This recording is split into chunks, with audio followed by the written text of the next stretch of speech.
நான்லாம் பசங்க காலையில கிளம்பும் போதே சாப்பாடுலாம் கட்டி கொடுத்துருவேன். நீ என்னடான்னா இப்போ 11 மணிக்கு எடுத்துன்னு போயின்னு இருக்க. என்னடி பண்ணுறது, காலையில் எழுந்துக்கிறது கொஞ்சம் லேட் ஆகி போச்சு. என் மாமியார் வீட்டில் இருந்து எல்லாத்தையும் செஞ்சுட்டு இருக்கோம். அது ஊருக்கு போயிடுச்சு. எப்பயுமே அது செய்யுமா, அந்த ஞாபகத்தையும் நல்லா தூங்கிட்டேன். வெயில் எப்படி சுரியில் நடிக்குது. இந்த மொட்டை வெயில் நடந்து வர வேண்டியதாக இருக்குது. இன்னைக்கு கொஞ்சம் வெயில் அதிகமாக தான் இருக்குது.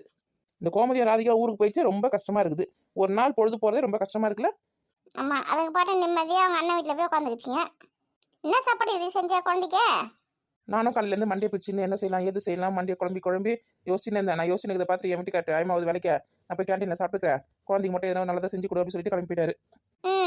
அப்புறம் என்ன செஞ்ச?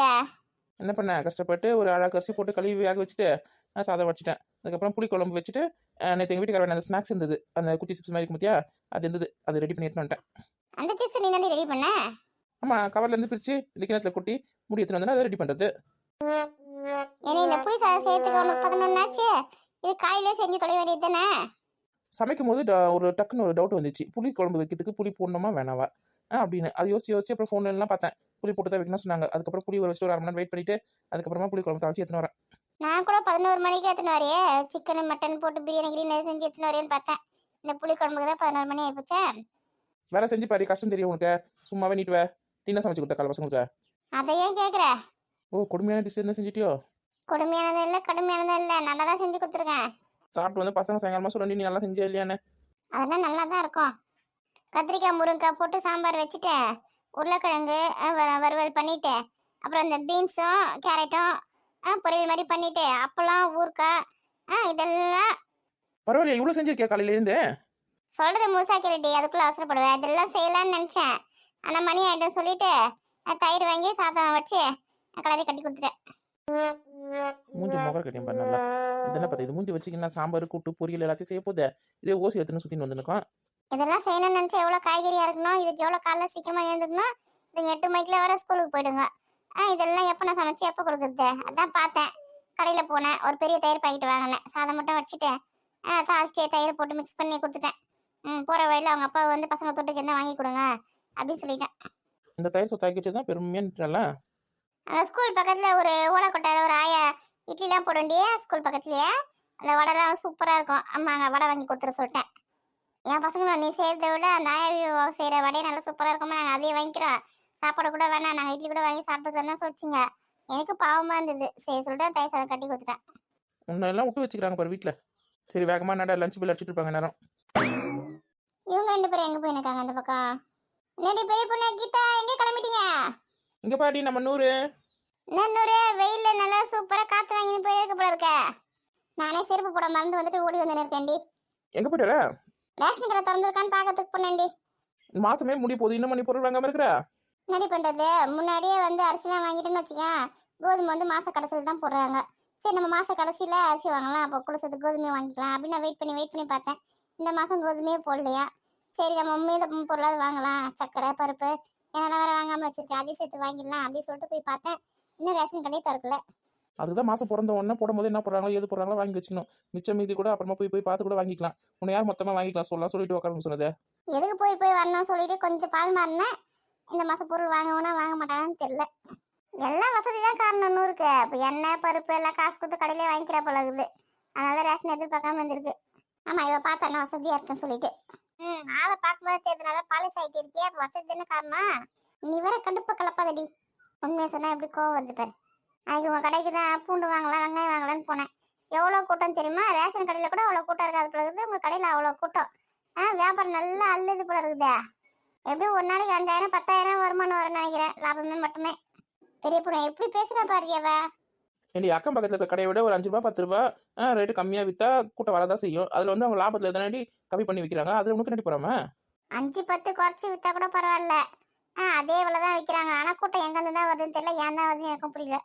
நானே அன்றைக்கி கூட்டம் அதிகமாக இருக்குது சொல்லிட்டு பூண்டை வாங்கலை வெங்காயமும் வாங்கலை. நம்ம அண்ணாச்சி கல்லில் வந்து 1/4 கிலோ வாங்கி வீட்டுக்கு வந்துட்டேன். பார்த்துக்கோ, கீதாவே பொருள் வாங்க முடியாத அளவுக்கு அவ்வளோ கூட்டம் வந்துருக்குது. நீ நம்ம சொல்கிற அவ்வளோ லாபம் வரல இவ்வளோ லாபம் வரல கண்ணு வைக்கிறீங்களா சொல்லிட்டு. எங்கள் கடையில் கூட்டமா? எனக்கு எப்போ ஒன்றும் புரியலையே, அவ்வளோ கூட்டம்லாம் இருக்காதே. ஆமாம் ஆமாம், இப்போ தான் எனக்கு ஞாபகம் வருது. எங்கள் வீட்டுக்கார் வந்து இப்போ வெயில் காலம் வந்துச்சுல்ல, எங்கள் கடையில் மோர் வச்சுருப்பாரு, இலவச மோர். கடைக்கு வரவங்களுக்குலாம் வந்து ஃப்ரீயாக தருவார். அதுக்கப்புறம் யார் வேணாலும் போய் குடிக்கலாம். அதுக்காக தான் கூட்டம் வந்திருக்குன்னு நினைக்கிறேன். ஏன்னா நீ போகும்போது ஒரு மத்தியானம் டைம் இருக்குமா? இருக்குண்டு 11 மணிக்கு மேலே தான் இருக்கும். ஆமா இப்போ ஞாபகம் வருது. வெயில் டைம்ல வந்து இந்த பானையில மோர் ரெடி பண்ணி வச்சிருவாரு. அந்த ஜில்லுன்னு இருக்குல்ல, அதுங்க யாருக்கு தாகம் எடுக்குதோ அவங்களாம் வந்து குடிச்சிட்டு போவாங்க. காசை நாங்க வாங்க மாட்டோம். பரவாயில்லையே, இது கூட நல்ல விஷயமா இருக்குது. ஆமா, சும்மா தர மூஞ்சிய பாரு நல்லா. 20 ரூபாய் வாங்கி என்ன கொடுத்துருப்பாரு வீட்டுக்காரு. ஏய் நீ பாத்தியா நீ? என் மாமனார் காலத்துல இருந்து நாங்க அப்படிதான் கொடுக்குறோம். வெயில் காலம் வந்துச்சுன்னா அந்த 3 மாசத்துக்கு தண்ணி மோர் அதெல்லாம் எங்க கடையில ஃப்ரீயா தான் தருவோம். இதெல்லாம் நம்புற மாதிரி இல்லையே, சும்மா வச்சு விடுறியா? நான் இன்னைக்கு கூட கடைக்கு போய் பாரு. இந்த காலத்துல தவிச்ச வாய்க்க யாரும் தண்ணி தர மாட்டேங்கிறாங்க. பரவாயில்லையே, மோர்லாம் கொடுக்குது 100. அது வந்து எங்க மாமனார் மாமியார் காலத்துல இருந்து அந்த மாதிரி தான். இந்த வெயில் காலத்துல வந்து தண்ணி மோர் அதெல்லாம் வச்சிருவாங்க. தர்பீஸ் பழம் சீசன்ல கூட தர்பீஸ் கூட வச்சிருப்பாங்க. ஓ, தர்பீஸ் பழம்லாம் கூட விற்கிறீங்களா உங்க கடையில? ஏண்டியா விற்கிறதுக்கு இல்லடி, ஃப்ரீயா தாண்டி கொடுப்போம். பார்த்தேன். நான் இந்த மாதிரி ஒரு உலக மகா நடிப்பை பார்த்தது இல்லாம ஒரு தண்ணி கொடுக்குறியா சரியில்லை, ஒரு மோர் கொடுக்குறியா சரியில்லை, தர்பீஸ் பழம் கூட எப்படி ஃப்ரீயா தர முடியும்? உடாத்தடி சும்மா நீ பாட்டுன்னு உன் கடையில் வியாபாரம் ஆகணும்.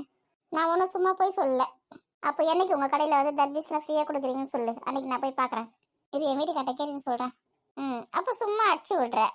நான் அடிச்சுலாம் உள்ள நிஜமா தான். சரி அவள் அப்படிதான். அவகிட்ட சொல்றது நீ சாத்தாங்க அதில் வேதம் ஊதுற மாதிரி. யாரை சாத்தான்னு சொன்ன பெரிய பொண்ணு நீ? அங்கே ஒரு ப்ளூ கலர் போட்டு போறா, அவளை சொன்னேன். அங்கே யார் போகிறது ப்ளூ கலர் போட்டு? யாருமே இல்லையே. சரி நூறு, எல்லாருக்கும் நல்ல மனசு வராது. எல்லாத்துக்கும் எப்படி திருடி தின்னலாம், மற்றவங்க எப்படி பிடிங்க தின்னலாம் அப்படின்னு தான் சுற்றின்னு கிடக்குங்க. பரவாயில்ல, நீங்களாவது கஷ்டப்பட்டாலும் மற்றவங்க ஹெல்ப்லாம் பண்ணுறீங்களா, கடவுள் உங்களை நல்லா வச்சுக்கிட்டோம். ஆமாம் பெரிய பொண்ணு, கடவுள் பிடிக்கல நாங்கள் நல்லா தான் இருக்கோம். சிலதெல்லாம் இருக்குது, எங்கே ஓசியில் எது கிடைக்கும், எப்படி திருடி தின்னலாம் அப்படின்னே சுற்றின்னு கிடக்கும். அது கூட சேர தானே எப்பயுமே. யார் பெரிய பொண்ணு நம்ம ஊரில் அப்படி? அதெல்லாம் நம்ம சொல்லி தான் தெரியணும்னு கிடையாது. அவங்களுக்கும் அறிவு இருக்குன்னு அவங்களுக்கா தெரியணும். சொல்லியும் புரியல, நம்ம என்ன பண்ணுறது? என்ன பேசுகிறேன்னு ஒன்றுமே புரிய மாட்டேதே. எங்கே டிஃபன் பாக்ஸ் எடுத்து கிளம்பிட்டீங்க? ஜில்லுக்கு வந்து சாப்பாடு கட்டி கொடுக்குறது காலையில் லேட் ஆயிடுச்சு. அதனால தான் இப்போ செஞ்சு எடுத்துன்னு போய் கொடுக்குறேன். அப்படியா? சரி டைம் ஆச்சு பாரு, குழந்தைக்கு எடுத்துன்னு போய் கொடுங்க சாப்பாடு. சரி நூறு. பரவாயில்ல, பெரிய பொண்ணு கூட பொறுப்புலாம் வந்துடுச்சு. குழந்தைக்கெல்லாம் சாப்பாடுலாம் கட்டி கொடுக்குறாமா. என்ன பண்ணுறது நூறு, எங்கள் மாமியாரும் எங்கள் நாத்தனாரும் கோயில் குளம்னு எங்கேயோ போயிருக்காங்க. அவங்களுக்கு நாத்தனார் கல்யாணம் ஒன்று சொல்லிட்டு இப்போ ராமேஸ்வரத்தில் இருக்கிறாங்களா இல்லை காசியில் இருக்காங்களான்னு தெரியல. அதனால தான் வீட்டில் எல்லா வேலையும் நானே செய்ய வேண்டியதாக இருக்குது. நான் அந்த சாப்பாடு செஞ்சுன்னா அதான் லேட் ஆயிடுச்சு. அதை எடுத்துன்னு போகிறேன். என் மாமியார் இருந்துச்சு காலையிலேயே ஜில்லு கிளம்பும் போதே சாப்பாடுலாம் கொடுத்து அனுப்பிச்சிடும். அதுக்கு தான் ஒரு பழமொழி சொல்லுவாங்க, யாரும் இருக்கும் போதே அவங்களோட அருமை தெரியாதான். ஆமாம், என் மாமியார் இருந்தாங்கன்னா 10 மணி வரைக்கும் நல்லா தூங்குவேன். இன்னைக்கு காலையில் 6 மணிக்கெலாம் எழுந்துட்டேன். அரை தூக்கத்துலேயே தலைலாம் ஒரு மாதிரி வலிக்குது, ஒரு சைடில் இருந்து வின்னு 6 மணிக்குள்ள அரை தூக்கத்துல எழுந்துக்கணியாமா? சரி. சாப்பாடு கொடுத்துட்டு கொஞ்ச நேரம் போய் தூங்கணும், அப்போ தான் தலைவலி சரியாகும். ஏடி நான்லாம் தினமும் காலை 4 மணிக்குலாம் எழுந்துக்கிறேன்டி. அப்புறம் எப்படி சொல்லுவேன் நீல? ஆமா, காலை 4 மணிக்குலாம் எழுந்து எப்படி பணம் சம்பாதிக்குதுன்னு புருஷனை பண்ணிட்டே சுற்றி நிற்கிங்க. நான் நல்லா தான் எழுந்துப்பீங்க. எங்களுக்குலாம் என்ன, நாங்கள் எழுந்து என்ன பண்ண போகிறோம்? நாங்கள் பணம் சம்பாதிக்க போகிறோமா? அதனால லேட்டாக தான் எழுந்துக்கிறோம். உங்ககிட்டலாம் மனுஷன் பேசுவேண்ணா. சரி பெரிய குழந்தை எதுவுமே சாப்பாடு எதுவுமே கொடுங்க, நான் கிளம்புறேன். இன்னும் 1 மணி நேரம் ரெஸ்ட் தான் போய் பார்க்க ரேஷன் கடை தந்துருக்குதானே. 4 மணிக்கா? கடவுளே, நடுராத்திரி ஆச்சு. அப்போ யார் எழுந்துக்குது? மதியத்துக்கு வேறு என்ன சமைக்குதுன்னு தெரியல. நூடுல்ஸ் கில்ஸ் ஏதாவது வாங்கி போய் சமைச்சு சாப்பிட்டுக்கு முன் படுக்க வேண்டியது தான்.